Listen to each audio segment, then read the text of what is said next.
Hello दोस्तों, मैं महफूजुल आलम अंसारी और आप सबको हमारी चैनल गॉव जॉब नोटिफिकेशन पे स्वागत है। दोस्तों, आज हम डिस्कस करेंगे एक गवर्नमेंट जॉब का जो नोटिस आया है एनसीएल की तरफ से, मतलब महानदी कोल फील्ड्स की तरफ से, कोल फील्ड्स लिमिटेड की तरफ से। ये एक महानदी कोल फील्ड्स लिमिटेड एक गवर्नमेंट ऑफ इंडिया का अंडरटेकिंग ऑर्गेनाइजेशन है और इसने एक नोटिस निकाला है वो रिक्रूटमेंट की। ठीक है, 3 पोस्ट है जो junior overman T and S grade C का mining sirdar and surveyor T and S grade B का। तो दोस्तों, शुरू करने से पहले आप सबसे रिक्वेस्ट है, अगर आप पहली बार आए हैं हमारे चैनल पर तो प्लीज़ सब्सक्राइब कर लीजिए, ताकि नेक्स्ट टाइम जो हम लोग वीडियो निकालेंगे रिलेटेड टू गवर्नमेंट जॉब, उसका नोटिफिकेशन आप तक जा पहुंचे। ठीक है, ओके, चलिए शुरू करते हैं।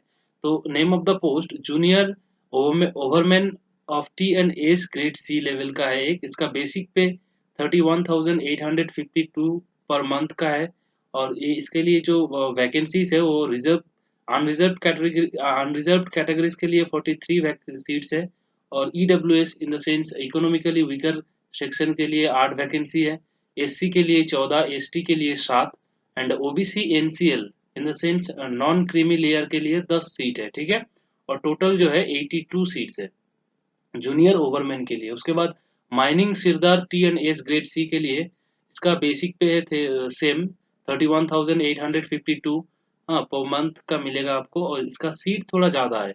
अनरिजर्व कैटेगरीज के लिए मतलब जनरल के लिए 74 है और EWS economically weaker section के लिए 14 सीट है। उसके बाद एससी के लिए 13 सीट है, एसटी के लिए 35 and OBC NCL non creamy layer के 9 सीट है। ओके, एंड टोटल है 145।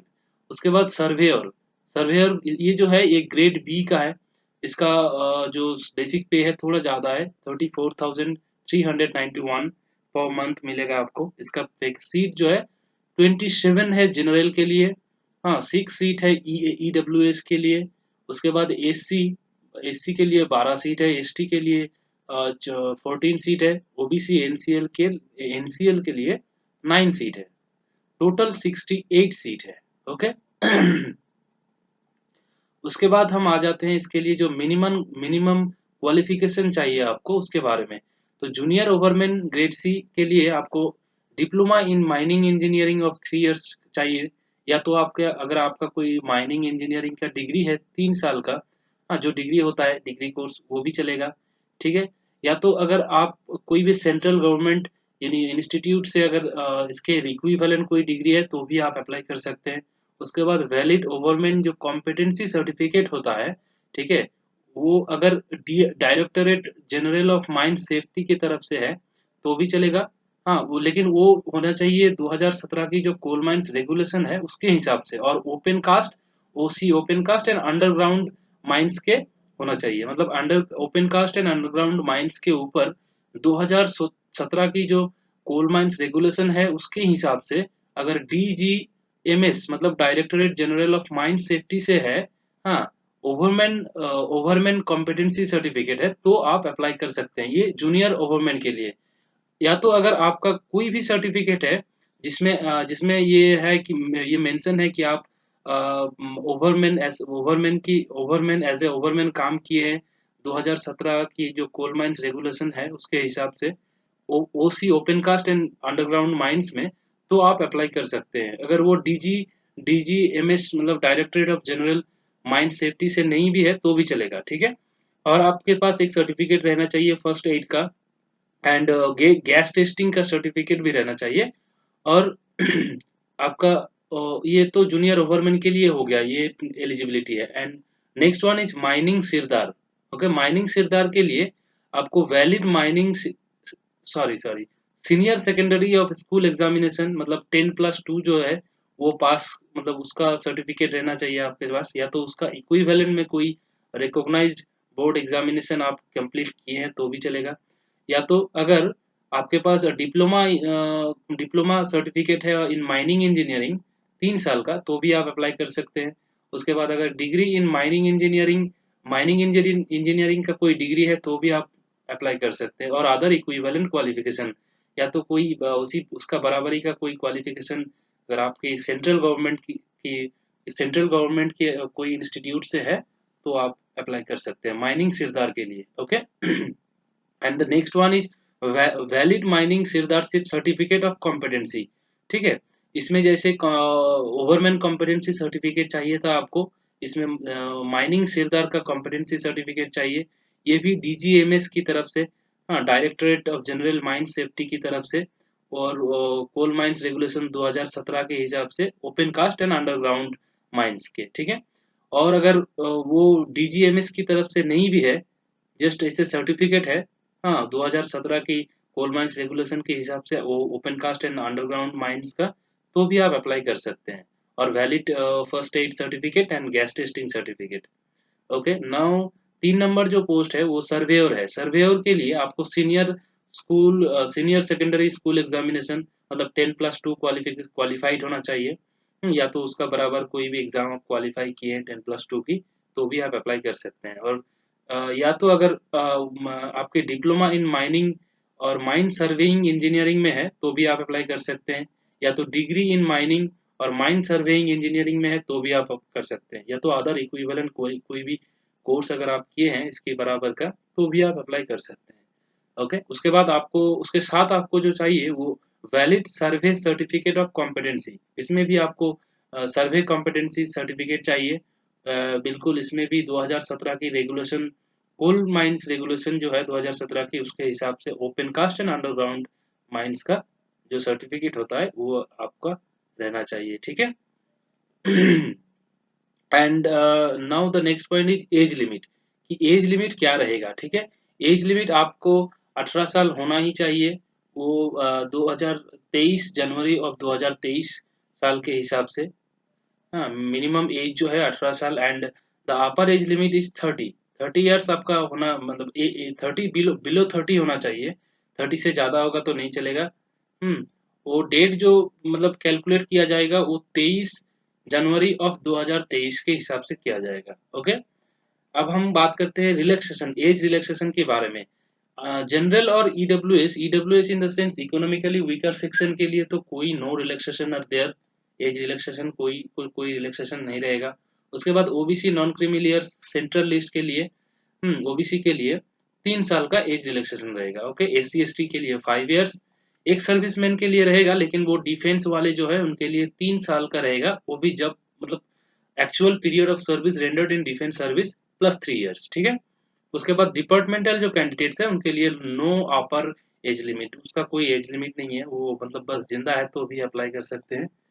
हाँ, and then person with disabilities candidate, जो डिसेबल पर्सन है उसके लिए 10 साल रहेगा, जो जनरल कैंडिडेट है लेकिन डिसेबल है। ठीक है, डिसेबिलिटीज कैंडिडेट है। और डिसेबिलिटीज कैंडिडेट ओबीसी एनसीएल के लिए 13 साल का रिलैक्सेशन रहेगा। Okay, and 15 years for SC ST. And एक बात ध्यान में रखिएगा कि for the post of surveyor only, ये जो मतलब पर्सन्स विद डिसेबिलिटीज के लिए जो एज का 13 ईयर्स एंड 15 ईयर्स का जो एज रिलैक्सेशन है, ये सिर्फ और सिर्फ सर्वेयर पोस्ट के लिए ही रहेगा। राइट। उसके बाद हम सिलेक्शन प्रोसेस की बारे में बात करते हैं। सिलेक्शन प्रोसेस जो है वो एक सीबीटी होगा, कंप्यूटर बेस्ड टेस्ट होगा। ठीक है, और no personal interview will be held, मतलब कोई इंटरव्यू या तो कोई पर्सनल टेस्ट नहीं लिया जाएगा, सिर्फ सीबीटी के बेस्ड में ही होगा। और वो सीबीटी जो रहेगा उसमें कोई नेगेटिव मार्किंग नहीं रहेगा, no negative marking will be there. Okay, और ये जो है ये दोनों लैंग्वेज में रहेगा, बाइलिंगुअल, इंग्लिश एंड हिंदी दोनों लैंग्वेज में रहेगा। और 2 सेक्शन रहेगा, ए एंड बी सेक्शन रहेगा। ए सेक्शन जो रहेगा उसमें वो क्वेश्चंस रहेगा जनरल अवेयरनेस और एप्टीट्यूड से रहेगा। ठीक है, तो उसमें ए सेक्शन में 20 क्वेश्चंस रहेगा, and each questions will carry 1 mark, मतलब 20 क्वेश्चंस के 20 मार्क्स रहेंगे। सेक्शन बी जो है, सेक्शन बी का आपका रिलेटेड टू क्वेश्चन रहेंगे, रिलेटेड टू टेक्निकल नॉलेज, आप जिस पोस्ट के लिए अप्लाई करेंगे उसके टेक्निकल नॉलेज जो रहते हैं उनके उसके हिसाब से क्वेश्चंस रहेंगे। और 80 क्वेश्चंस रहेंगे। ठीक है, मतलब 80 क्वेश्चंस के 80 मार्क्स, 1 मार्क, हाँ, फॉर ईच क्वेश्चन। तो मतलब 80, 80 एंड 20, 100 क्वेश्चन ईच, 100 क्वेश्चन का 100 मार्क्स रहेगा। ओके, एंड उसके बाद हम करते हैं qualifying marks in computer based test. ये जो सीबीटी रहेगा 100 मार्क्स का इसमें क्या क्वालिफाइंग नेचर क्या रहेगा, ठीक है। फॉर जनरल एंड ईडब्ल्यूएस, मतलब जनरल और ईडब्ल्यूएस के लिए आपका रहेगा 45 मार्क्स, ठीक है, मतलब 45%, 45%। और उसके बाद ओबीसी के लिए रहेगा 40%, and then SC and ST के लिए 35 मार्क्स रहेगा क्वालिफाइंग नेचर। ओके। उसके बाद हम बात करते हैं कि जो लास्ट डेट रहेगा एग्जाम का, last date of submission, last date for submission of application is January 2023 के जनवरी का 23 तारीख लास्ट डेट, ठीक है।